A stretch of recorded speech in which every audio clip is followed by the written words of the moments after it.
Profesör Doktor Masar Bağlı Despedike ve Runiştine da Brez Doçan Doktor Hakan Kaya Kerem Kelmamiste Brez Doçan Doktor Eldar Çiftçi o Brez Doçan Doktor Kenan Subaşı o Doçan Doktor Angelikacı ve Vek online beştarbe.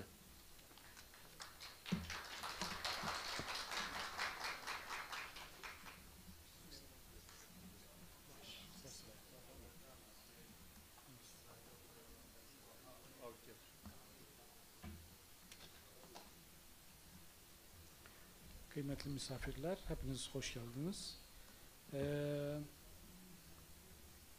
Bu ikinci oturum birazdan başlayacak.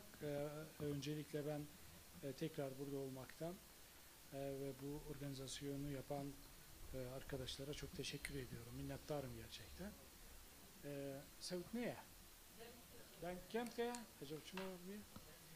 Azizim sevt ama hinne? Ben başa? Tamam. Kerem Kün. Ama ma duyemin ava Civana duyemin em nahani se mivane mehane yek jil ser internete YouTube'da ev bike zindi hevji mara ev xob bebeşine gotna xa evvel ev seftah Zahir Ertekin Bezettin Basuba soyuttan somuta Kürt aklın mahiyeti. Herhalde yine ses gitmiyormuş. Dengeden aşağı. Deng boy acaba müşkilat cimbe de yoksa javede. Şu teknik de.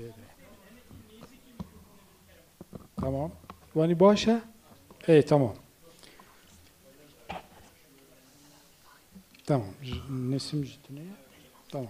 Baş. Tamam. Hala selam. İkinci oturum için tekrar hoş geldiniz. Hepinizi saygıyla, muhabbetle selamlıyorum. Benim elimdeki programda iki tane misafirimiz gelmemiş. Misafirlerimiz burada var. Birinci konuşma politika milektiya de sarsala devnahanda doçent doktor Hakan Kaya Kerem Kekeke.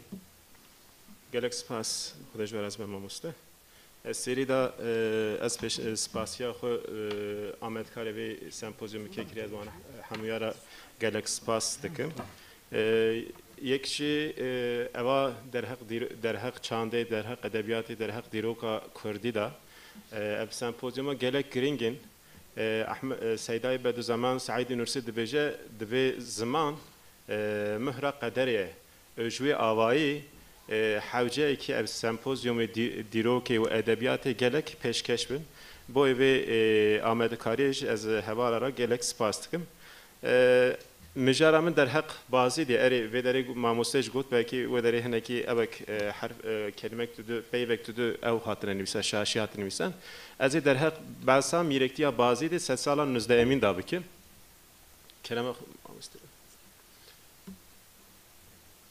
yani uçağa 7 sala 19 mirektiya bazı de çi bu gedeke be hem merçi avayı meze bike emehneki qala we bikin em beki bikarim bejin veke mirektiya hakkariye veke mirektiya ciziri nebin ama li mirektiya ke mezinci em dikarim bejin sinori serhade yani sinori İrani ve Osmanlı'da mirektiya ke xort mirektiya ke mezinci ava bu ev mirektiya kingi ava bu gedeke merhnekçi qala we bike Mirektiya bazı de uçağı şehre çaldıranı Yavuz Sultan Selim o Naberevi Şah İsmail da şehir çebu Mirektiyen gelek Kurdan Alikare evi bun Alikare Osmaniye bu evi Mirektiya bazı de jive demi tevl Osmaniyan bu gelek jara 1534 1534 48 1553 1578 da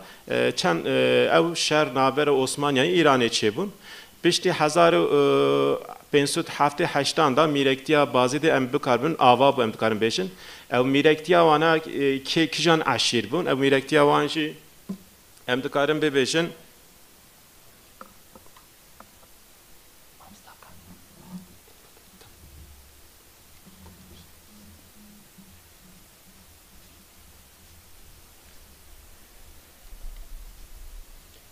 سینور عثمانیان ایران دا میرکتیا بازی دا اوا نقشه سینور عثمانی ایران دا تی خویا هنزانی که جی کی سرحدی جی کی گرینگه جی کی استراتژیکه ev aşira bisyane miye farkini silvane koçberi ebedibin koçberi bazı dedibin ev aşira ev mala İshak Paşaji malbata İshak Paşaji ve aşiretin gelek mirin xortji zaten ve evde ketine kasra İshak Paşaji nişan dedi ki miraktiye ke mezin vek devletek xo zaten nişan dedi ser kasra ve ji ev nivisandın gelek hene Mahmud Paşa mesela em diroke da zanin ki mesela dibejin ke zede ser taxt ev kiriye zede hüküm kiriye dibejin Kanuni Sultan Süleyman dibejin mesela çıl şeş sala idare kiriye em evet dibejin Mahmud Paşa em dibinin bave İshak Paşa وقت چل 8 ساله میرکتی بازی ده بنده سیبیا اری میرکتی ام بیشن وقت عدالت وقت گلک او بیا مخابن تشتکی سام نکارن زیده بیشن لی اما میرکتیه که خورد ام دکارن بیشن بداری ستاتو که یورتلuk ocaklık ام ده بیشن او ستاتو چی بیا ocakzade de بیشن evana Osmanlı'da se cüre ev hene se cüre sancak hene yek wana klasik emdibişin yani devlet navendi ev dışine miroveki dışine servura le yek yurtluk ocaklık yekçi hükümet emdibişin hükümet vek Hakkari vek Colemirgi vek Mahmudiyan evana bir avayne bazı çi yurtluk ocaklık emdibişin aynı malbatı evana set sali veya 2 sali 3 sali ev hükmü aha berdavam kine hatani kinki hatani reforma tanzimatı envi avayı mirekti bazı de dina xudine ser bazı de aha hüküm kirine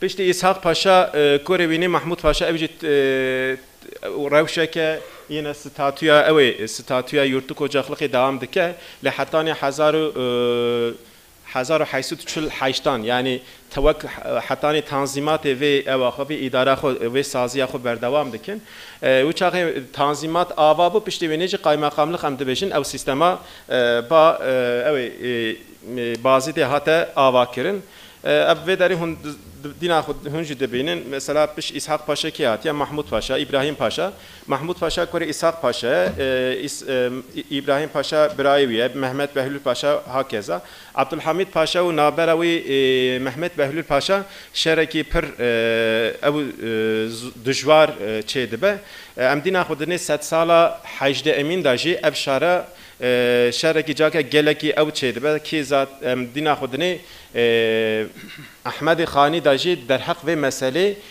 derhaq ve mesele da nivis hene wini mersiyek ser Muhammed per belali nivisi eri khudi adaleti biye le vakdine emdina khudine şer pevçun nabera mirektiya bazı de ya elaşkre ya diya gihadine ya şelve naha evveji çqazay dutak hamur emdebejin navan mirektiyan gelek şerçevi ev şeranaji emdikarin bibejin geleki wini mire bazı de evkrine serkeftin ketine mire bazı de hatani Erzurum'e qazay wene xanese tekmane van derece emdikarin bibejin hatani qağızmane van dere hüküm kiriye mirektiye ki aha emdikarin bibejin xorte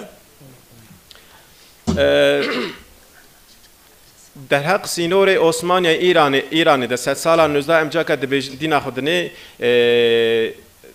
Osmaniyan alikariye mire bazı de dixazin şere 1820 nabera İrani Osmanlı şer derkeve caka dibece 2000 kesa em hız dixazin ki hunvana bişinin alikariye me wali va sinore bazı de gelek giringe em tukarın hesabı bejin mesela neteni derhaq leşkera bidin orduya Osmanlı henecarat din axde baceji yani Bahay hayvanan ye pes ye davacı dina xudin van bacajı dişine xazine Osmanlı'da vali vaji bazı ciki giringe bazı derhak vakit dinci tu dina xudde gelek seyyah ave derece em dina xudde ki eva arşiv Osmanlı'da gelek arzu halem dina xudde çüne evda çüne navende da çiye em de haznakin mesela Abdülhamid Paşa var sertert em hazdikin cake Abdülhamid Paşa Behlül Paşa var sertert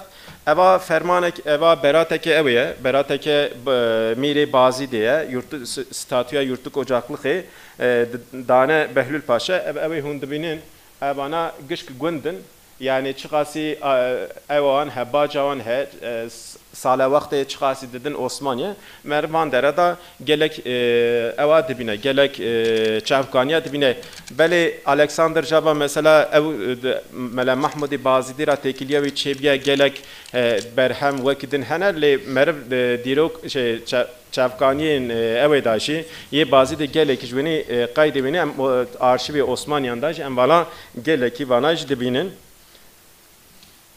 bazı de merdina xudde der hak nexaşiye der hak evdaşi gelek de mesela veba em de bejin nutani vak covid'e van derece tudina xudde bazı de 1850 jaber ebji seyahake yeki Fransiye دچه ایرانی مروه ناپولیونه تو اوج دچه هر ایرانی میره بازی د محمود پاشاوینی دگرد خ شش ماه دخ زندانی وی شش مهشون دا او چید به بلاک ام بیجن تعاون چید به و تعاون محمود پاشا و جناوی گله کس مثلا دمرن وفات کن اوشی دبیجه جو برجی دبیجه دبی اوا اویمن bu hakkımı bu pozivan rahat der hak esar debije debi eva ahimi bu yani az be suçtar sucemetine bu ve az hakkız mezindane eva ahimi bu pozivan rahat eva tabirek avam ambijin evacı Charles Texier em dina xudde seyyah gelek vali çünkü sinor ijboye wene gelek seyyah gelek kes vandera tu dina xudde de çün vandera Charles Texierci evad qasra İshak Paşaji bahsi qalavi dike ve derece evacaka gravureke diniye ya Joberte 1850 da eva evkiriye evacı ya jaka ya Charles Texier 1840 diyan evacı evke gravureke diniye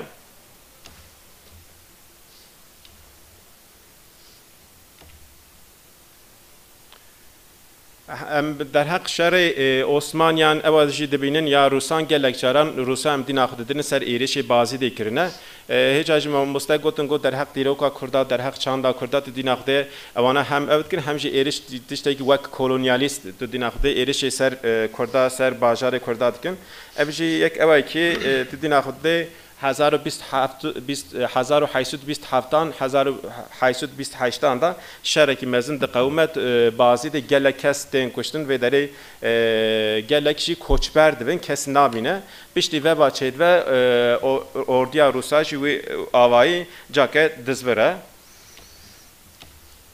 وقتی تنظیمات اجمالی دین آخده یورتو کجاخلق اودبن حوله رادبن سیستم کردن ناوندی امدبیجی مرکزی او سیستماجی حوله ته حوله دا او میرکتی کرد گلک حوله رادبن یکشی اوانجی میرکتیا بازی دیه اواجی وقت اوکی yani hazar uşakovcu mesela sadece Jober veya Charles Texier yani emçe bejin Averyanov vekidin gelek kes der hak bazı detkin ve der bejin de gelek kesivini evin Ermenin yani Müslim gelek yemin mukaben ebtişteki heneki klasike yani ye evin ye orientalista merdina xudde evqas yani eri ve der Ermen hevune gelek kesa mesela ha de bejin qariye qara kilise ha ari 1578 da Tahrir Osmaniye'nde Mervedin axde 16 malbat hene 16 malbat ki Ermenin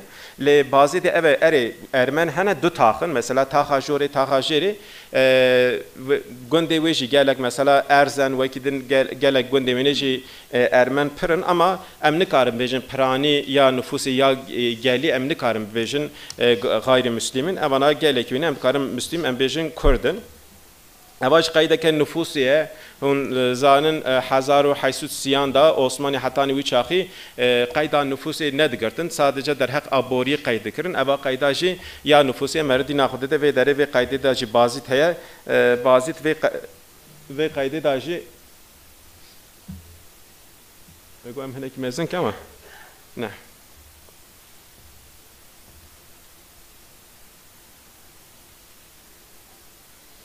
اوا و داری بازی تخویان 2600 کس مثلا و داری ارمن دخوین نفوسا اوی ننویسیه نفوسا مسلمان ننویسیه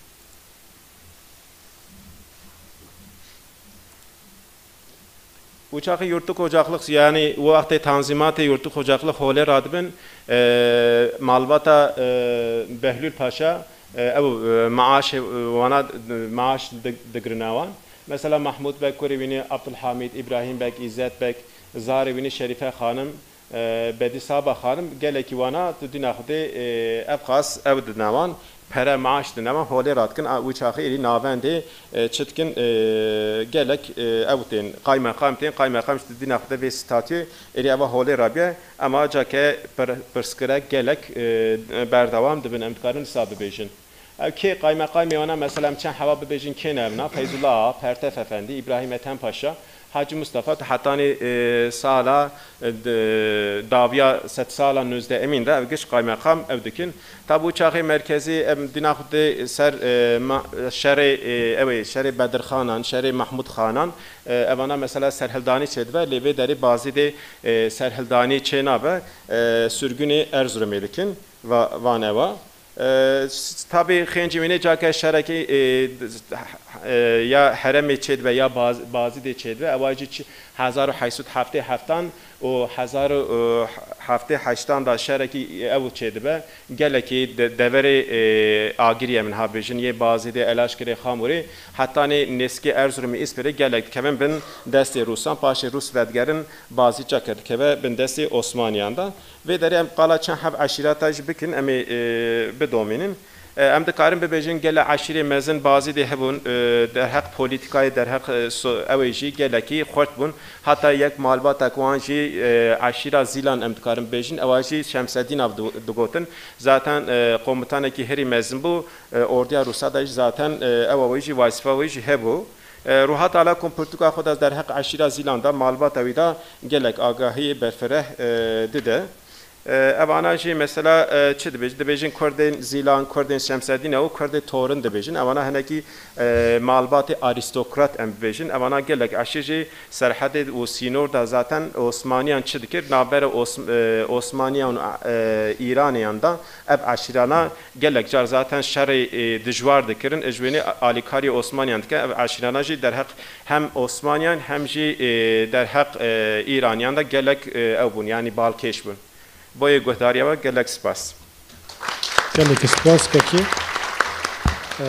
Şimdi ikinci konuşmacı Jaban'ın hikayelerinde tarihsel gerçeklik ve kişilikler Erdal Çiftçi Hocam. Buyurunuz. Teşekkür ediyorum. Yakup Hoca başta olmak üzere organize hocalarımıza teşekkür ederim. Yaba ve Bazidin'in hikayelerini çok değerli görüyoruz tarihçiler olarak. Neden? Çünkü Hakan Hocamız da anlattığı üzere Kürt milliklerinin Osmanlı öncesinden itibaren devam etmeleri var ve Osmanlı bu statüyü büyük oranda devam ettirmiş. Teknik olarak yurtluk ocaklık veyahut hükümet sancak isimleriyle.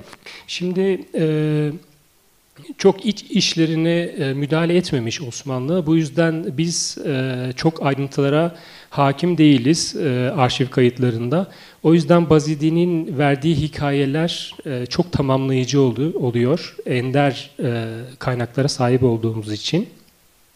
Şimdi ben bazı hikayelerinden bahsedeceğim ve bunların tarihsel ilişkisi var mı bazı olaylarla gerçekten? Bunlara değinmeye çalışacağım. Şimdi Lerkin zaten hikayelerin giriş kısmında bahsettiği üzere Bazidi zaten Erzurum'a Muhammed Behlül Paşa ile birlikte geçer. Yani bir sürgün yaşar aslında Erzurum'a birlikte geçerken. Bu Bedirhan Paşa'nın yaşadığı benzer olaylarla yakındır. Yani kendisinin yakın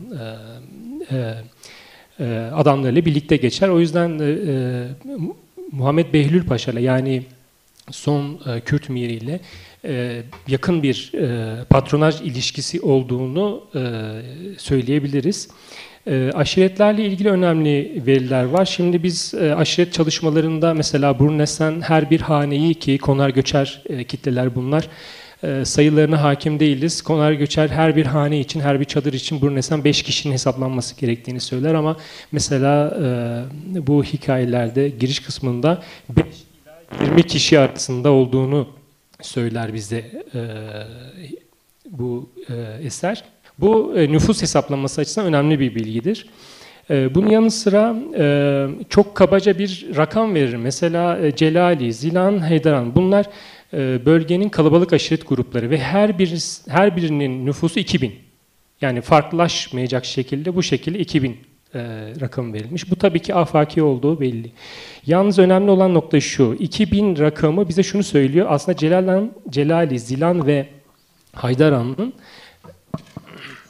aslında birbirine muadil derecede güce, popülasyona sahip olduğunu bize söylemiş olur. Bu açıdan önemli bir bilgidir aslında. Biz Osmanlı döneminde mesela Bayezid Sancağı'nın Bayezid merkezindeki nüfusunun bile tam olarak ne kadar olduğunu bilmiyoruz. Diyadin ilçesi mesela şu anda bir ilçe. Buranın reklamının ne kadar olduğunu bilmiyoruz. Yerleşik kesimden bile bahsedersek. Ki konar göçer kitlelerden bahsedersek bununla ilgili hiç neredeyse bilgi yok. O açıdan 2000 hane bilgisi ve her bir çadırın içerisinde kaç kişi kabaca yaşıyor bilgisi o yüzden bizim için önemli.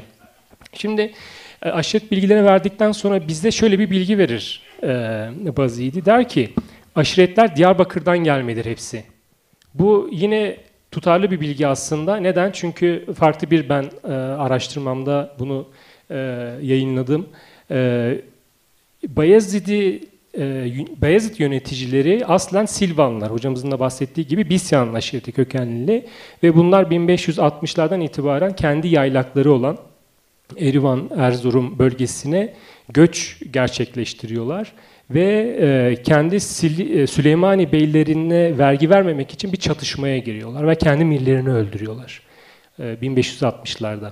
Şimdi bunun sonucunda yaylaklarından geri dönmeyen aşiret kitleleri var ki bunlar ağırlıkla Safevi sınırında, Osmanlı'nın bir uç sınırında kalıcı olarak yerleşiyorlar ve Bayezid sancağı bu dönemden itibaren başlıyor ta ki son 1852'ye kadar Muhammed Behlül Paşa'ya kadar aynı aile yönetimde devam ediyor.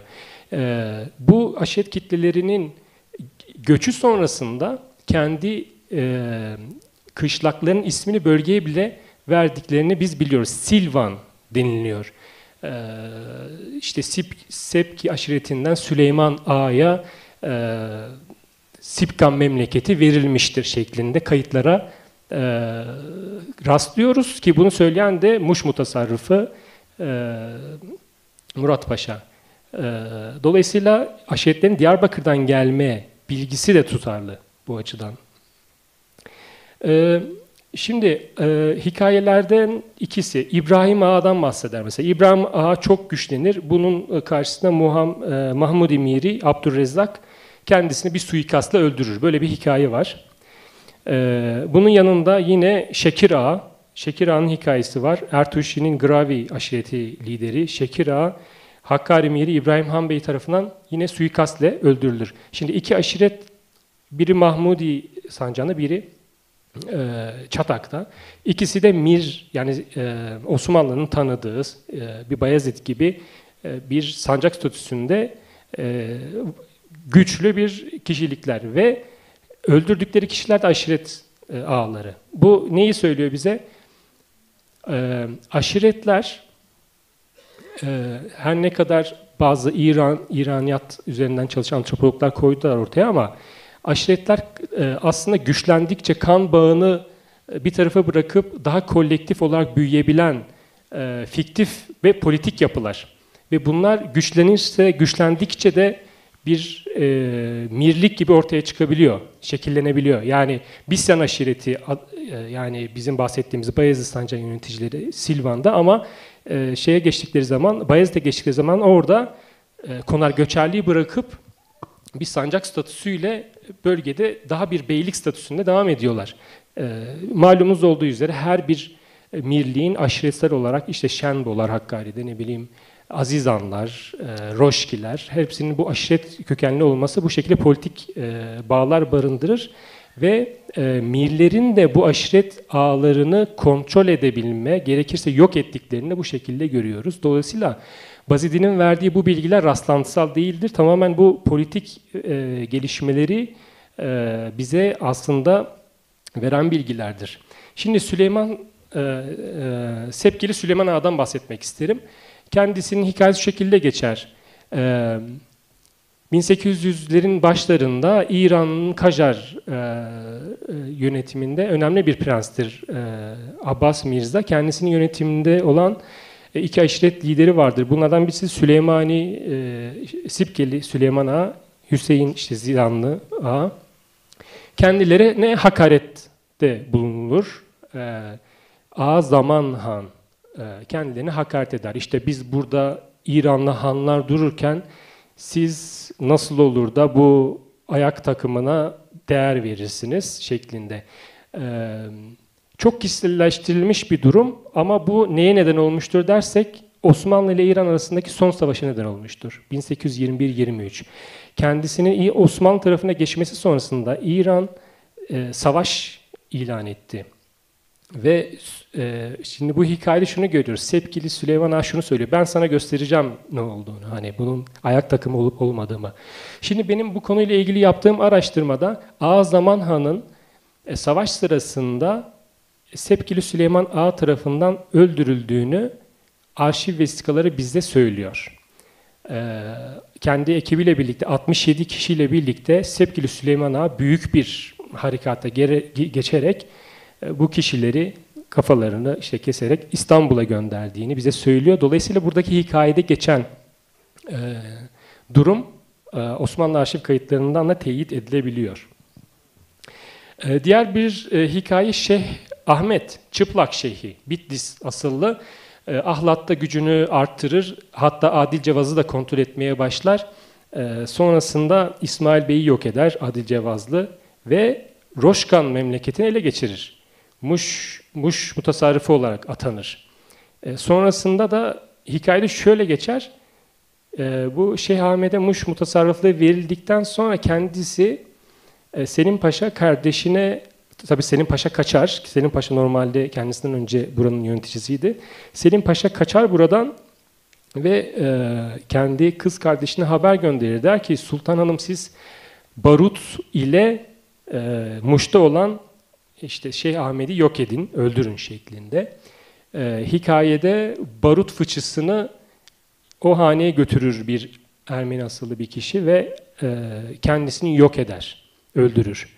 Şimdi bu da yine Osmanlı arşivinden teyit edilebiliyor. Osmanlı arşivi doğrudan doğruya barut kelimesiyle öldürüldü, yani barut sebebiyle öldürüldüğünü bile vesika bize söylüyor. Hatta şunu da söylüyor, dışarıdan gelen bir saldırıyla değil, içerideki ihanet etmiş bazı kişilerden kaynaklı olarak Seyyid Ahmet'in öldürüldüğünü, barutla kendisinin yandığını, işte evinin ihrak olması sonrasında bu şekilde teyit edecek verilere yine sahibiz. Tabii tüm verilen bilgiler doğru olduğunu söyleyemeyiz. Selim Paşa mesela sonra Roşkan'ın başında kalmaya devam etti der. Bu olay 1827'de gerçekleşir ki zaten Selim Paşa 1828'de öldürülür, yani idam edilir daha doğrusu olay sonrasında. Çoban Siso'nun hikayesine değinmek isterim. Çoban Siso 4. Murat'la karşılaşır. Hayvanlarını İstanbul'a götürdüğü esnada işte İstanbul'a satmak üzere ve 4. Murat derviş kılığındadır. İşte bilmez tabii bunu. Çok iyi davranılır kendisine. Sonra sarayında ağırlar. Orada öğrenir kendisinin sultan olduğunu. Şimdi bu bize ne söylüyor?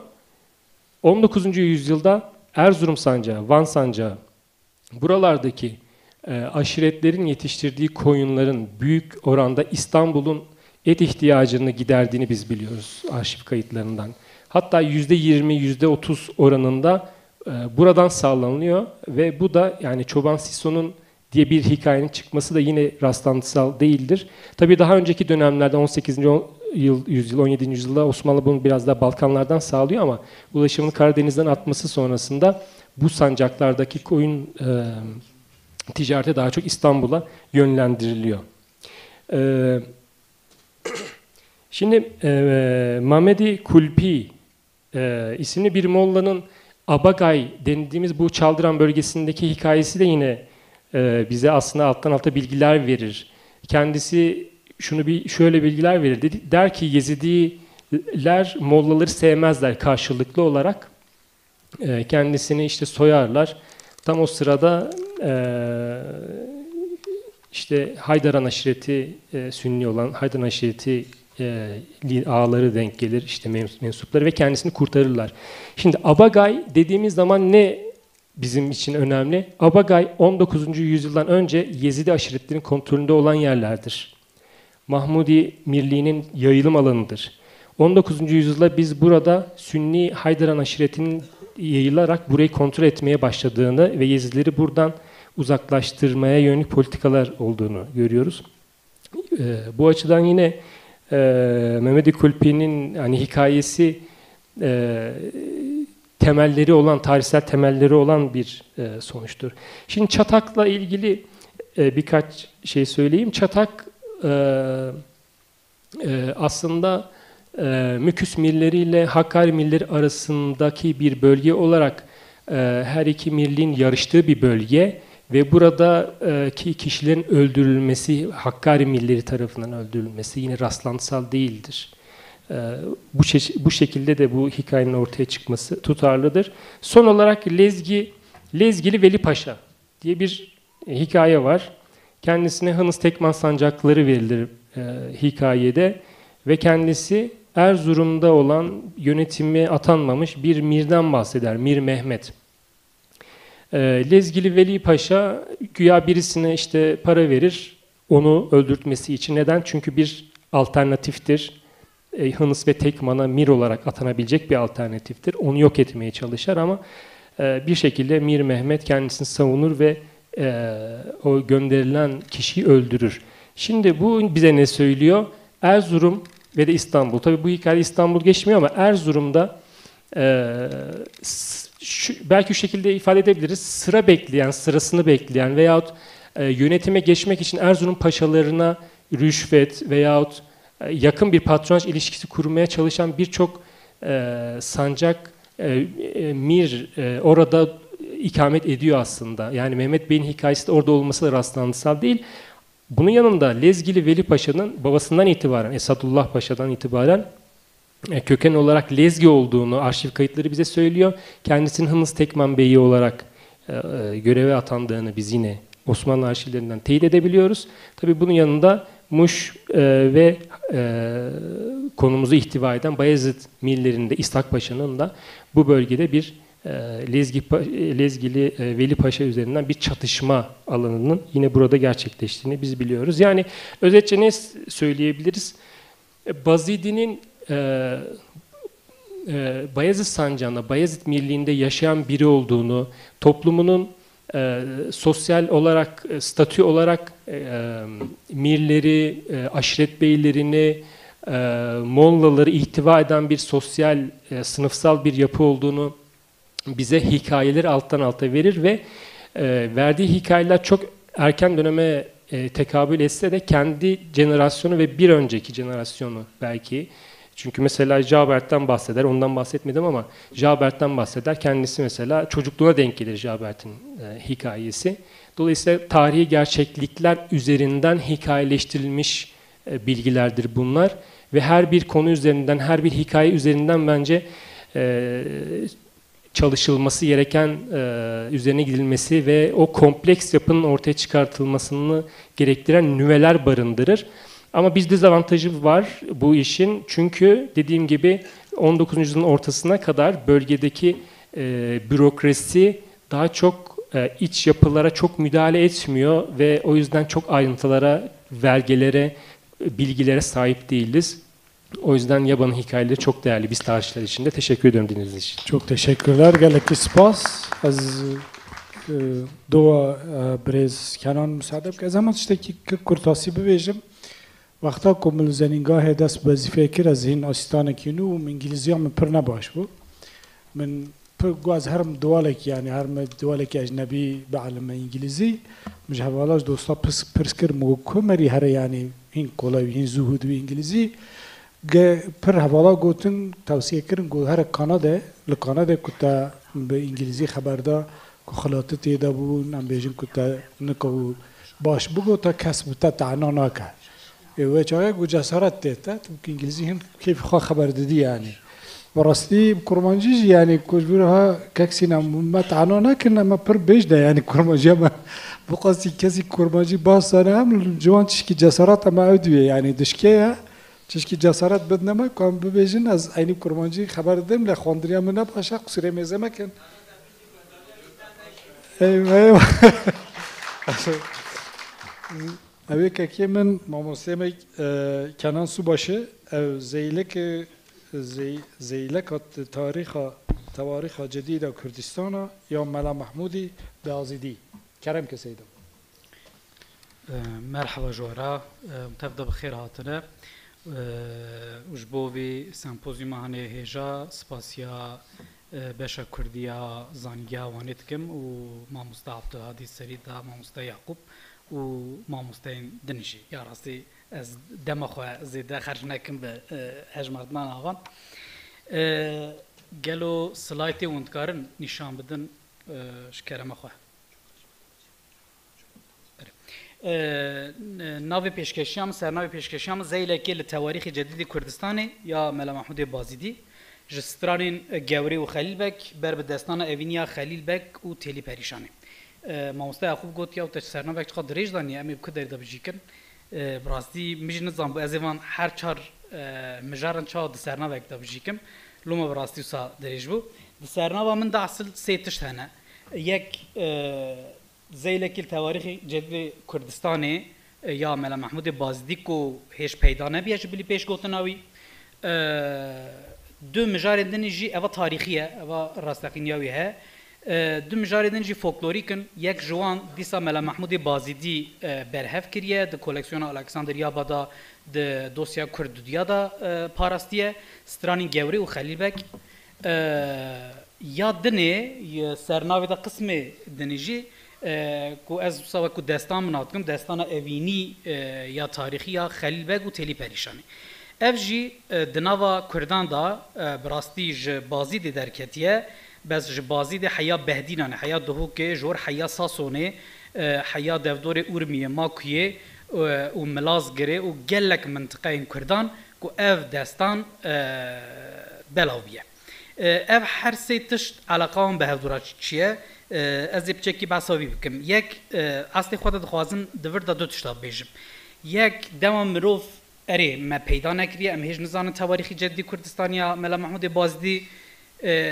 اصلی خود تام به چه شکلی بس کریه گرچت پیشگوتنا خدا او بخود بیجه یعنی پیشگوتنا وی هیه هاتیه چاپ کنه جدنو بهاری دا او ده بیجه کو یعنی ناوروکا تاریخی جدی کردستانی لسر چیه بس کا به چه شکلی باز کردیه خو گیهاندیه چه بلگیان آنجا چه چافکانیان ام نزانن لی دما کو از من سترانین گوری و خلیل بک از خابتیم و پاش من اف دستانین واریانتین دستانین ناوا کردان دا کو بلاو بوی من دید از گیش نموی قناعتی جبلی وان اصلی خدا یه سیامین کو اردال خوجا گلک نمونه دا د چل حکایتین کو دیسا بازیدی کوم کریه و جابا چاپ کریه دوان داش دیسا بویرا علاقه در حکایت کی هيا امو ساتاغ من كن کو ویرا علاقه داره او مرو فهم دکه کو باورم انجی وکو ادعای کی از اوکم ملا محمود بازدی دما تاریخ جدید کردستان نویسیه به احتمال که مزن تاریخ دفکی جی اساس کرتیه گلکی تاریخ devkî yani ya ku nava millet hatiye gotin û em bibêjin meseleyên ku nava Kurdan da qewîne hatine gotin ji wan jî îstîfade kiriye. Îcar bi rastî texmîn dikim yê dirêj be lê ez ê loma Kurd belkî baş tê negêjin jî destana ev destana ku em dibêjin paşê biye destan nava Kurdan da belav biye astê xwe da bazidî evî mesela gelek berhevkariyên wî hene lê em wekû destankî wekû stranên gewrî û xelîlbek bazîtî berhev kiriye lê wekû destankî em nabînin lê em paşê mesela ana teqrîben nêzê 26 varyant destê min de heye ku min kom kiriye diyar e ez wisa texmîn dikim ku ev piştî bazidî nava Kurdan da wekû destaneke evînî û xusûsen jî dengbêjan li ser xîmê wek bingeha struktûra mem û zînê ava kirine û evî kirine wekû destaneke evîniya trajîk jî. Îja di vî destanê da Xelîlbek û astê xwe de Mela Mahmûdê Bazidî navî daniye gewrê lê di navan destana da têlî perîşan Ayşan xanim Guzel Xatun têlî Ayşan li gorî varyanta navê keçkê diguhere karakterên sereke evin Mahmûd Paşa heye Mahmûd Paşa ev ji pir tiştekî mühim e ji xwe astê xwe da min sernavê got min yani du îddiayê me hene yek mînanê ku me got tewarîxê ceddî Kurdistanê Mela Mahmûdê Bazidî ka bi çi şeklî mümkün e hatibû nivîsandin ya duyan destanên tarîxîyên evînî be an jî lehengî be yê nava Kurdan da ku hatine vegeran îroj dewrê şeevdî siyabend û xeciye kela dim dimiye û gelek henin ev jî yek ji wan e ku em dikarin astê xwe de gelek nimûneyên an jî nûveyên an jî em bibêjin nîşaneyên tarîxî têda peyda bikin ku mesela rast rast di destanê da Mahmûd Paşa derbast be Mahmûd Paşa pismamê Xelîlbek e Mahmûd Paşa kurê İshak Paşa ye ku mamoste Hakan behs kir mamoste Erdal behs kir û di van destanên nava xelkê da belav wî jî hatiye parastin lê di destanê da bêguman di tarîxê de ez ê niha behs bikim ku Mahmûd Paşa Xelîlbek kuştiye qetil kiriye çünkü ew navbera wan da okekî text heye şerekî saltanatê heye lê di destanê da karakterekî wekû Beko xelo xistine navê ew fesadî dike Mahmûd Paşa û Xelîlbek berdaye filan û gewrê bavê wî koçerê li wir e û Mela Mahmûdê Bazidî watê ku stranên wan berhev dike dibêje ku ew êzdî ne Mihemed Bek heye birayê Xelîlbek diya gewrê heye û mintiqe wekû mekan Sibhan Gol ku evan navbera Bazîd eleş kirt û Makûyê de yê ku li wî mintiqeyê bin barim navê wî hê jî wekû Sibhan Gol e an jî nizam li ser xerîteyê nêr wekû balık göl heye nizam ew e ne ew e nizanim lê ev gol meşhûr e kela Bazîdê dîsa derbas dibe çünkü bu yer li kela Bazîdê jî diqewime û bêguman destanan da dema ku mesela desa demê dikin di tarîxê de erê 1796 ev mesela qewmî 1736 da Xelîlbek ji aliyê Mahmûd Paşa watê qetil kirin lê destanan da dema kevin berê wextek ew jî xusiyeta destanan e bi rastî ez naxwazim dema xwe ev epîzodên di destanê da ne ka çawa dest pê dike û çawa diqede klasik ew destanên evînî wek mînanê dewrê şeevdî wek mînanê mem û zînê memê alan bu şekliye yani bawerim kêm zêde belkî ji alî destanê va di hişê we da tiştekî çêbû deng jî hene ya rastî ji gelek dengbêjan dema min bibîne ez ê dawiyê da ew bikim behs bikim lê ez ji vir dixwazim derbasê ku bi van destanên nava Kurdan da wekû varyantê wan gelek belav bî pê re eleqedar ku em di Mela Mahmûdê Bazî da wekû qeyd dibînin ku ev stranên gewrî û Xelîlbek in ev Xelîlbek ew Xelîlbekê di destanan da ye ev mîrzadeyek e mîrzadeyê eleş girtiye malbatayê xwediyê yani em bêjin xwediyê eleş kirîne û pismamê Mahmûd Paşayê kurê İshak Paşa ew na pismamê hevin diyar e ku ew sancaqên heta sancaqa Milazgirê Xamûrê û eleş girtê ew na hemû jî bi Bazî divaş xwe girêdane û nava wî malbatî da hatine parvekirin îcar Mela Mahmûdê Bazîdî 21 bendên gewrê Xelîlbek û gewrê kom kiriye û ji me re mîras hêlaye di vir da ez ê niha çend nimûne bidim lê win dibînin ew qismekî Fransî heye tabii وندزانن يعني اف تارزك يابايا ملا محمود بازدي ارشيف كومتك ودا يابا جي دوي اسنايدا يكو قارب ورگرنا فرانسي هناك تشابك هناك شبوشكلي د باريزه وهم ون لورد بينن وكو روبلكي آگاهی دربار استرانین گوری و خلیل بگ ده هم جد کرد 54 دوسیا کرد 54 دا او که ام ببجن نزی 5-6 روبل ملم دیارکو ملم محمود بازیدی اوان آگاهیان دای یابا و یابا دیسا ورگران دیا فرانسی و بسا بنگه تاریخی اوان سترانند که یعنی خلیل بگ کیه گوری کیه امنا بچه شکلی اوی نیجیانه بسا واند که و دما مروان آگاهین که ملا محمود بازی دای دبینه مرو تیدگی جه که اف اصلی خدا نه تشتکی yani fiktif kurgusal anji em bibêjin derewe. Aslê xwe de bi rastî jî du kesayetên tarîxî ne, aşiqê hebûne û li ser wana xelqê stranê wan dewam kiriye 1800 dawiya 796 Hayya şestî diyarek û nava xelqê de her hatiye gotin Mela Mahmudê Bazî ji girtiye wana kom kiriye û tomar kiriye. Îjar di vir de ez pişê wa çend numuneyan bidim ji wan bendan eva destpêkê da mesela Xelîl Beg û gewrê avêtine ser her. Dibe sibeya xwenav li gulî endelîb dixwînitin digel bilbilî. Ez dê biçime tewafa gerdenê hemaîlî. Ew qesta gewrê dike. Sibeya sibe hilende kiro temeger bî bazbende muhebbeta dilan girî bende. Îcar ez tiştekî wiha bêjim di Mela Mahmudê Bazî dî ew ê qismê ku agahî dide. Di wir de dibêje işte Xelîl Beg mîrzadeyeke eleş kiriye û di vî tarîxê da ev mesele pêk tê. Dibêje Xelîl Beg mîrzadeyeke karizmatîk bû, prenseke karizmatîk bû û dema diçe aliyê Subhangolê Nêçîrê gewrê keçeke êzdî ye. Gewrê li wir çav Xelîl Beg dikeve û aşiqê Xelîl Beg dibe. Aşiqê Xelîl Beg dibe û li ser stranan dibêje. Û stranî wî nava xelkê da belav dibin û Xelîl Beg pê dihesek û keçeke êzdî li ser wî strana gotiye pîşî aciz dibe.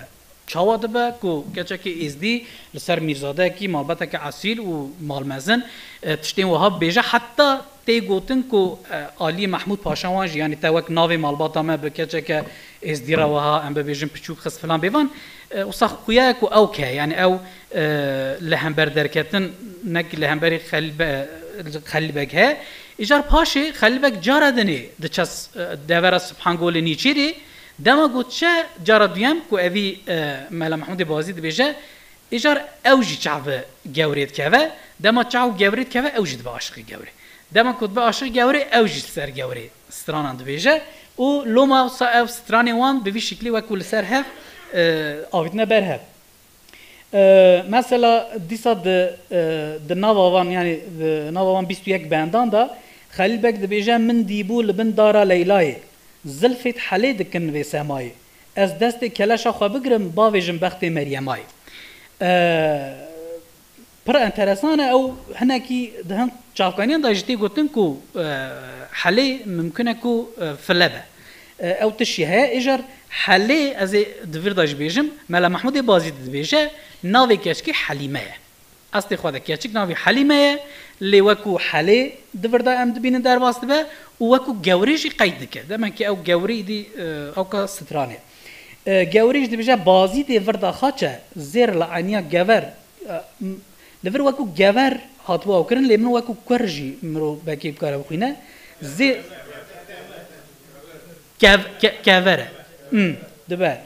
Zêr li aniya gever bûne tace kê dîtiye law begzade be kiç kurmanc e. Mela Mahmudê Bazî dibêje yani ew begzade kurmanc hûn dizanin wisa xuya ku vir mirov dikare tiştek wisa jî ji êzdiya re bêtir dibêjin kurmanc yên malmezin yê em bibêjim mîr wekû ji xwe re Kurd dibêjin an jî begzade dibêjin li xas ra awamê re wekû ew dibêjin kurmanc. Bi vî şiklî stranên gewrê û Xelîl Beg Mela Mahmudê Bazî dê qeyd kiriye û eva xebateke Musa Eliyan e Musa Eliyan 1985 da ew jî behsa astê xwe da 5 koleksiyon henin. Kurd 1, Kurd 2, Kurd 3, 4 û 5 heta 49 6 koleksiyon درباره کلام کچا سترانین بوی رنگینه و قسمه کیوان جی سترانین خلیبه گورینه کو او جی باسته که ایجار او قسمه کو مگوت ملا محمود بازی آگاهی ده یا با ورگران یا فرانسی او داره تشتکی دنی هیا یا با پشتی کو ایدی تقاویت به دچل ازمیر بجید به لور دیاره کو بهن کووارین فرانسی را ده و دستینه لور ام دبینن کو عین او آگاهینه عین او آگاهین دو کولکسیون ده ام دبینن کو به وی سرناوی آتین اورینتال او کوواره که وی سردمی هی یا فرانسیان به وی ناوی دشینه دبی چه از فرانسیا من براستی تننه از وکو کرمانجی بخوینم دبی گوری آنجا از خوابشکه که فرانسی بقلبینم دبی گوری ات شانسونز extrait de l'histoire moderne de Kurdistan manuscrit par Mahmoud Bazdi yani به وی شکلی گوری و کلامینوی وکو زیلکی وکو پیوککی لتواریخ جدید کردستان دست خطی یاکم جالی ملا محمود بازدی وهاتیه نویساند و ام دبینن کو ملا محمود بازدی د تواریخ جدید کردستان دا اوی مسئله انج بنگه تاریخی آوان سترانان و مسئله کو نویسیه لوما از دویجم ممکنه کو تواریخ جدید کردستان دا ج تاریخ دوکی جی ملا محمود بازدی سود ورگرت به وی شکلی ام به وی اکی پید حسن او آلیه اجار آلیه وی تاریخی دنه کو آرشیوین او کده عثمانی دا یوین سردمی دا اف عثمان آرشیو belgeleri şu heye de hatiye parasının İstanbul'u yen ve serdemi em se belgean derbarê Xelîl Bek û Mahmud Paşa û qetlkirina wî da dibînin. Ev belge miladî 1803 1812 an jî yani tam da wî navberê de yani ya rastî li vir mirov karibe bixwîne 1212 û bu şekilde تقابل تام وی او کتکن تام اوی ام بیجم بویرا خلیل بگ و محمود پاشا دکه دیامل راست دا تی باس کرن کو محمود پاشا او خلیل بگ کتن شرکی او محمود پاشا چو دورپیچا الش کرتی لینکار و الش کرتی بدست قستاش خلیل بگ بستاندا لی سوز دای گو تسلیم به از تول تنبم لی پشتی کو تسلیم بو تی گوتن کو قتل کریه دوی بلگه دا کو محمود پاشا خلیل بگ قتل کریه او تشتکی انترسان کو دیسا حکایتا جاوبرت هر دو ماموستای مجی بحث کرن دیسا دوان حکایتان دا جاوبرت سیاحتنامه اکی دنویسه واتی کو تی وی منطقه دگره جا محمود پاشا تی ایسیر کرن او بخواشی به وی رنگی د حکایتی دا وها دبیجه د دوی سیاحتنامه خود وها دبیجه دبیجه کو محمود پاشا از خاپاندم قاشو یه من بریکرال جم عباس میرزا بونه ماموسه عباس میرزای قاچاری لی دریدا از دام شیلاندن آنین از قصر عیسی پاشا دا دیل گرتن و مکریه زندانه کی و اف چند روز از پریشانم دوی زندان دا از پریشان بوم لی سربای سروی حال منی خراب جمرا گوتن کو به محمود پاشا پسمامه کی خواه پسمامه خواه بگزاده بگ کشتیه و دبنوی زندانی داجی و شارتیه او کدیه یعنی ترمیوی بوی شکلی کو مروف پید حسه دبیجه دمکی نیزدا جاوبرت صد دبیجه جاوبرت اوی واتی دنویسه یعنی واتی بحثا وید که 1805 و بلگه جی بلگه اکو اصلی خدا از وها بیجم ما اوی بدست نخست لی اف بلگه 1803 دایه و لفر دبیجه الاش کرد بی مقتول خلیل بین محلفاته یعنی پشتی کواتیا کشتن او میراسا ویا وی مایه و بحثا ویا کیت که بلگه هیوید کم از وی بلگه جی به دست بخم ناورو که جی تام بوی شکلی میراسا خلیل بگ جی هیم بن یعنی مرو به وی شکلی پید حسه تام ثابت که او مسئله که تاریخیه mesela ki em bejin bivişkili te pişfas kirin. Asli xweda mesele navbera Xelîl Beg û Mahmud Paşa da mesele ki şerrê texte, şerrê xwedî iktidariye lê em de hem stranê da hem ji diwan destanên nava Kurdan da belavî em dibînin ku ev mesele wekû mesele ki eşqê evînê bi wî şeklî hatiye ew kirin, lanse kirin û nişandan. û ev seyahatnameya Jawber'te ya ku wî qismê rûpela 45 da em dibînin ku behs kiriye û bi vî rengî dîsa ez referansê Mamoste Erdal bikim û bi wî şeklî xilas bikim ku hikayeta dehê da behsa Xelîl Begekî dike bi rastî li vir Xelîl Begî wekî minanê Ermeniyekî nîşan de lê ku ew aslê xwe da Begzade biye çûye Stenbolê û li wir xebitiye Sultan Eleşkirê Spartiya wî hatiye çûye Cem Mahmud Paşa ew jî dayê filan yani pir dişibe evî hikayeta me jî ku mirov bi vî şeklî dîsa pê dikare mümkün e ew hêj nehatiye piştazkirin mümkün e ku hikayeta dehî da jî behsa vî meseleyê tê kirin bi vî şeklî pêşkeşiya xwe ez dikarim xilas kim en zan mamoste dema min Demata qediya. qediya baş e ji aliyê dengbêjan ve bi rastî gelek xweş ew Gelekî spas. tê gotin lê îdî bira ew jî bîne carekî Gelek spas, dikim, gelek Allah spas. Kekê teşekkür dikim. Hunermend û dengbêjî me malbatê me klasîk baqî xwe wê deng derdî dilan pir giran e. Heqet rast derdî dilan giran biye. Ev niha dora Angelika xanim ev li ser internetê bibêje dibêjim. Em kanin li vir bibînin?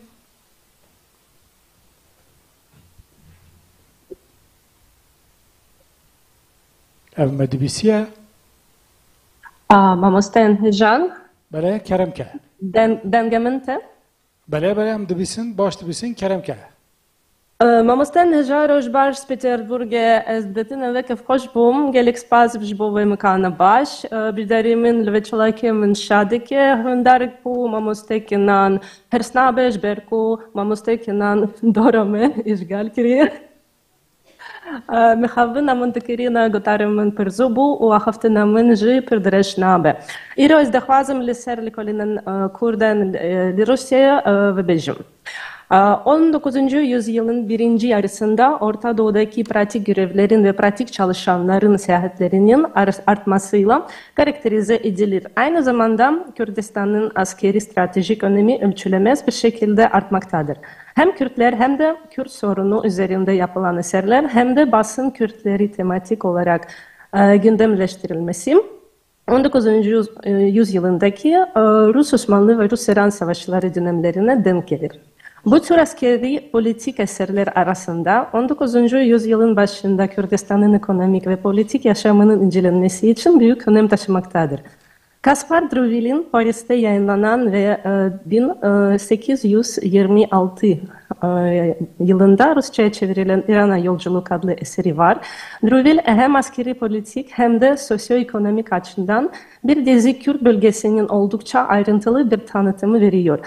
Hakkari bölgesi yanı sıra Kürtlerin feodal beyleriyle ve Kürtlerin İran hükümetiyle ilişkilerini anlatıyor.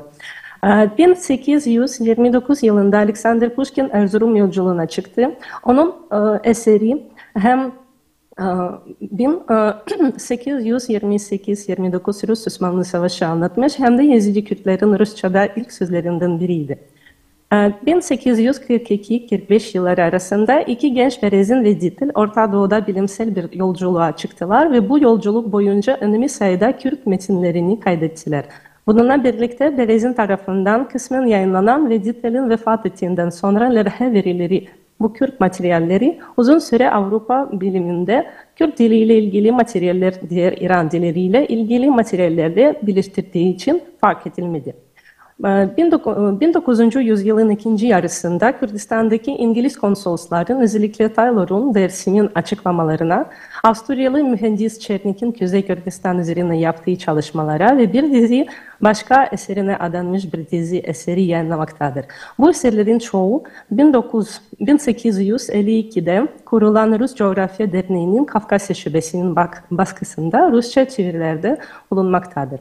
1848'de görevine başlayan Erzurum'daki Rus konsolosu Jaba, Kuzey Kürtlerin ağzı hakkında materyal topladı. Daha sonra akademisyen Justi tarafından yayınlanan büyük bir Kürtçe, Fransızca sözlük hazırladı. Aynı zamanda itibaren İran ve Türkiye'deki Rus askeri ve siyasi ajanların raporlarında ve Kafkas ordusu kurmayının materyallerinde Kürdistan hakkında bol miktarda materyal yer alıyor. Bu materyallerin bir kısmı daha sonra Kafkas Arkeografi Komisyonu Belgeler adlı çok ciddi bir dizide yayınladı. Bu belgelerde 19. yüzyılında İran ve Türkiye'de geniş bir dalga halinde oluşturan çok sayıda Kürt ayaklanması hakkında ilginç materyaller yer aldı. Tabii ki daha çok eser ve çalışma vardır ama bugün en çok Petr Lerhin çalışması en çok dikkatimi çekti ve onu da anlatmayı isterim. İşte ilk Rus Kurdologlar. Rusya ondan kaçan ve Batı'nın ülkelerinin etki alanına giren Orta Doğu'nun gelişimi konusunda tüm gücüyle Avrupa'yı yakalamaya çalışıyordu. O yüzden Sankt Petersburg Üniversitesi'nin yeni düzenlenen Doğu bölümündeki bir öğrenci, Petr hocası akademisyen Boris Dorn'dan Kürtler konusu aldı. Lerhin çalışmalarının ortaya çıkmasına katkıda bulunan ön koşullar şunlardı. İngilizlerin Orta Doğu'ya nüfus etmesiyle mücadele etmek için Rus Çarlığın yaşayan Doğu dilleri inceleme talebi, Rus yazarların Kürt dili üzerinde bir dizi eserinin ortaya çıkması, şu isimleri de söyleyebilirim: Hötzko, Jaba, Bode, Berezin, Dittel ve diğerleri. Kırım Savaşı'nın başlamasıyla birlikte Ler beklenmeyen bir şekilde aktüel hale gelen çalışmasının sona ermesi için yoğun bir şekilde acele ediyordu. Dorn ve Bilimler Akademisi Başkanı Bludov'un Lerhin kitabı için yayınlama destekliyordu ve materyal seçimine yardımcı oldular. O zaman 20 Mart 1856'da Lerhin Kürt kabilelerinin tanıtımını içeren çalışmasının ilk cildi yayınlandı. Ocak'tan Kuzey Arısı gazetesinde Rusçası Severna Pçılan, Türk ordusunun Kürt esir askerlerinin Smolensk eyaletindeki konuşlandırıldığına dair bir yazı çıktı. Lerhin seyahat planı hızlıca ortaya çıktı ve 22 Şubat'ta Roslav'a gitti. 7 Mart 26 Mayıs tarihleri arasında Ler Kürt esirlerle Kürtçe üzerinde uğraşıyordu.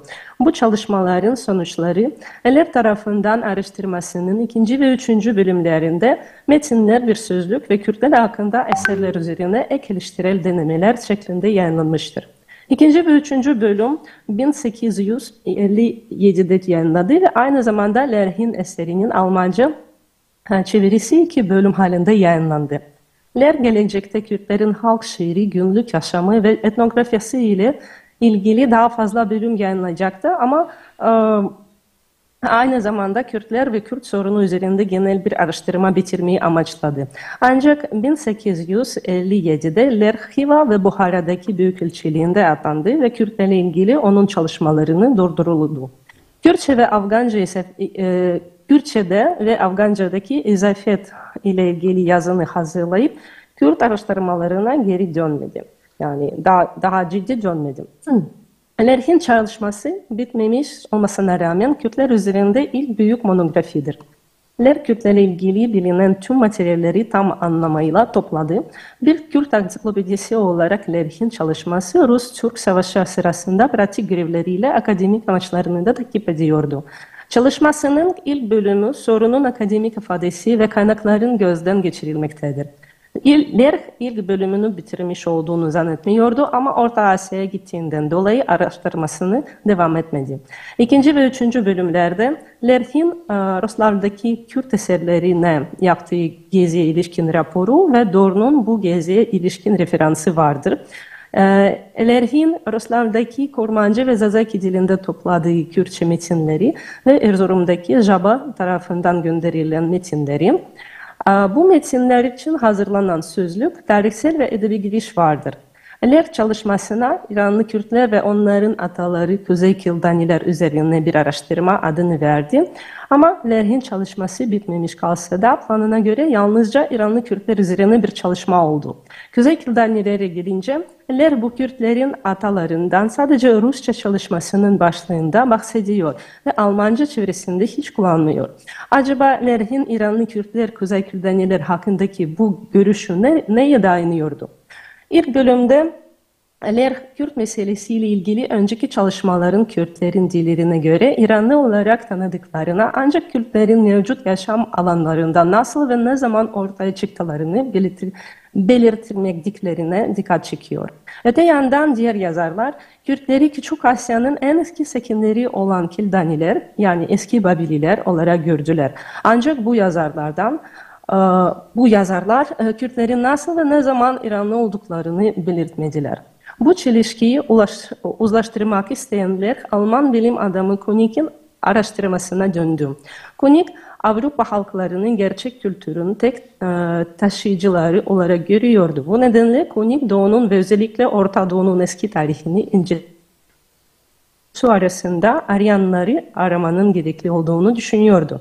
Konik eski Küçük Asya'nın kültürel devletlerinin Sami nüfusuna, Babil ve Asur'a bu ülkeleri antik çağ efsanelerine göre fetheden halklara etnik temelde karşı çıkıyor ve işlerinde arayanları görmek istiyordu. Konik'in düşüncesi Doğu eski tarihinin popülerleştiricisi Renan tarafından da geliştirildi. Ancak ikisi de ne Kürtleri ne de Kürtçe bilmiyorlar. İkisi de düşüncelerini dile getirerek İranistlere meydan okuyorlardı. Ler bu meydan okumayı kabul etti ve Konig ve Renan'ın düşüncelerini kendisi tarafından İranlı Kürtler ve onların ataları Kuzey Kildaniler üzerine adlı çalışmasının kitabesiyle belirledi. Eller araştırmasına başladı ve Konig ve Renan'ın Mihail'in Kürtleri hakkındaki sözlerine dayanarak hayallerini geliştirmeye ve somutlaştırmaya çalıştı. Mihail'in düşüncesi naifliğine rağmen metodolojik olarak doğruydu. Asur ve Babil'in eski anıtları Mihail'in yaşadığı döneminde yer altındaydı. Yaşam alanlarının geçmesini bu şekilde incelemek için Kürtleri incelemek gerekliydi. Mihalis, Kürtleri kendi iyilikleri için değil, Babil ve Asur'un eski kültürlerini anlamak için incelemek istedi. Konig, Asur ve Babil tarihi bilimle tanımaya başladığında bu kültürel Semitik devletlerinin eski Doğu'nun kültür merkezleri olduğu ve kültürlerin Yahudilik ve Hristiyanlık kültürüne yansıdığı öğrenildiğine Mihail'in düşüncesini daha da geliştiriyor.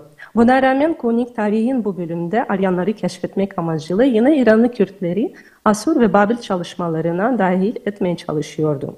Ler'in Kürtlerin kökenini Asur ve Babil'in eski tarihinin verilerini kullanarak açıklama fikri kesinlikle doğrudur. Ancak Ler bu sorunu ortaya çıkardıktan sonra Konig'in eseri olmuştur. Bu nedenle Ler'in çalışması Kürtler ve ataları hakkında yapılan bir araştırma olarak ileri bir adımdı. Ama antik çağın Küçük Asya'sındaki Aryanları tespit etme girişimi olarak geriye doğru bir adımdı. Tahmin edebileceği gibi Kuzey Kildaniler teorisi Ler'in yalnızca yetkisi altında kaldı. Mevcut Kürtlerin ataları hakkında diğer tüm teoriler de ortaya kaldı. Ler'in tarafından kaydettiği tüm Kürtçe metinleri bilimsel gerekliliklere uygun olarak Kürt metinleri ilk kayıtları olarak bugün hala önem taşımaktadır. Ler Kürtçe için kusurlu da olsa fonetik bir transkripsiyon yaratan ilk bilim adamıdır. Garsoni Kürtçe sesleri İtalyan alfabesiyle aktardı.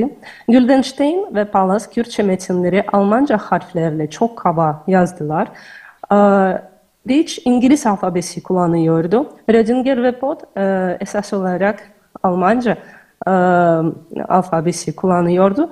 Berezin ve Dittel Arap alfabesi kullanmışlar ve sonuç olarak Ler'in öncüllerinin kayıtları oldukça heterojendir. Her biri Kürtçenin fonetik sistemini kendi ölçüleriyle ölçmeye çalıştı ve bu ölçüler birbiriyle kıyaslanmazdı.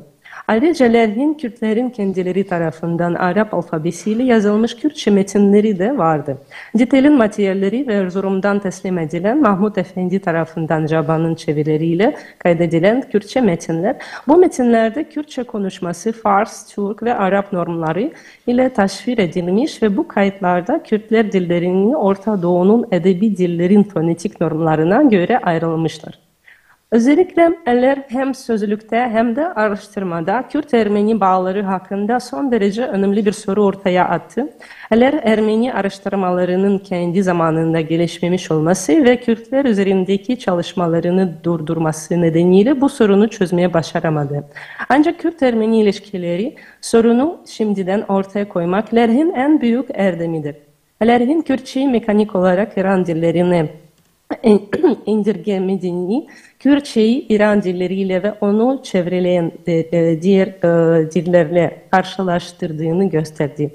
Eğer Kürtçeyi Farsça veya başka bir İran lehçesine indirgemeden bağımsız bir birime ayrıldı. Ve sonuç olarak şunu da söyleyebilirim. Lerhin çalışmasını bitirilmemiş olsa bile de önemli şüphesiz derecede büyüktür. İlk, Kürtler artık Yıldaniler olarak görülmüyordu ve Leh'ten sonra artık daha farklı düşünceler oluşmaya başlıyor. Ler Kürtleri ve Kürtçeyi farklı koşullarda inceledi ve bu nedenle Kürdistan'a ulaşmakta güçlük çeken diğer araştırmacılara göre avantajlara sahipti. Ler Kürdistan'a gitmedi, Kürdistan Ler'e geldi. O da büyük bir avantajdı. Çünkü sakin, normal, çok fazla stresli olmayan şartlarda araştırma yapabilirdi. Üçüncü, kusurlu transkripsiyona rağmen Lerhin kayıtları modern araştırmalarda da önemlidir. Özellikle Zazaki araştırmalarda. Çünkü ilk Zazaki metinler arasında ilk kaydeden kişi Ler'ti. Kürtçeyi Farsçanın bir lehçesi değil, bağımsız bir dil olarak da gördü. Bu da çok önemli bir not. Kürt-Ermeni bağları hakkında son derecede önemli bir soru ortaya çıktı ama herhalde o dönemde bu araştırma maalesef yapmak çok zordu. Onun için akademisyen temeli hiç yoktu. Kürt çalışmaları konusunda önemli bir uzman olmasına rağmen eller diplomatik misyonun bir eleman olarak hükümet için daha çok önemli bir bölge gönderildi. Bu da maalesef Kürdoloji kaderi gösteren Lerhin kaderi maalesef hazin görünüyor ama bu kadar özel, o kadar iyi hazırlanan uzman maalesef önceki hedeflerine ulaşamadı. Çok teşekkür ederim. Umarım çok karışık da olmadım. Çok teşekkürler. Ağzınıza sağlık. Çok teşekkür ediyoruz Angelika Hanım, Erdal Bey, Kenan Bey, Hakan Bey. Bu oturumu burada bitiriyorum çünkü bir 10 dakika sonra başka bir oturum var. Bütün katılımcılara ve dinleyicilere çok teşekkür ediyorum. Sertifikalar burada. İzniniz olursa ben onları konuşmacı arkadaşlarımıza takdim edeyim. Kıymetli Abdullah Hocam. İnternet üzerinde gönderir misiniz? Evet, tabii ki göndeririz. Teşekkür ederim. İyi günler size. Rojbaş. Işınlayıp gönderelim size Angelika Hanım. Tamam. Evet, soyadım zor oldu söylemiyorsunuz.